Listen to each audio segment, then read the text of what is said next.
बिस्मिल्लाहिर्रहमानिर्रहीम। ख्याल टीवी के मुअज़्ज़ज़ ख़वातीन व हज़रात, अस्सलाम वालेकुम व रहमतुल्लाहि व बरकातुहू। मैं हूं आपका दोस्त मोहम्मद अली खिज़र। आज की इस वीडियो में हम बात करेंगे कब्र पर पानी डालने से मुर्दे को क्या होता है, क्या ऐसा करना जायज़ है। इस हवाले से बहुत सी बातें की जाती हैं। लोगों के अपने अपने अकायद हैं और लोग अपनी अपनी समझ के मुताबिक या अपने अपने फ़ायदे के मुताबिक बात करते हैं और इन पर अमल करते हैं। कब्रों पर पानी डालने के हवाले से बहुत सी बातें की जाती हैं। बाज़ लोग तो यहाँ तक गुमराही में मुब्तला हैं कि वो समझते हैं कि इनके कब्रों को पानी देने से मरे हुए इंसान को ठंडक मिलेगी।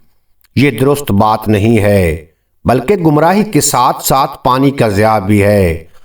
इसलिए इससे गुरेज करना चाहिए।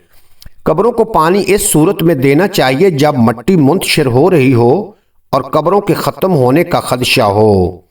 इस सूरत में कब्र को पानी दे देना चाहिए। और इसके अलावा अगर मिट्टी ज़्यादा गायब हो गई हो और कब्र का निशान ख़त्म होने के करीब हो तो इस सूरत में कब्र पर मज़ीद मिट्टी डालकर पानी देकर लेप कर देना चाहिए। लेकिन सिर्फ मिट्टी का लेप करना चाहिए, क्योंकि कब्रों को पक्का करना हरगिज़ जायज़ नहीं है। उम्मीद है आज की ये मुख्तसर वीडियो आपको पसंद आएगी। अगर वीडियो पसंद आई हो तो चैनल को सब्सक्राइब फरमा के बेल नोटिफिकेशन को प्रेस करना, ताकि मुस्तकबिल में अपलोड होने वाली तमाम वीडियो बर वक्त आप तक पहुंचती रहें।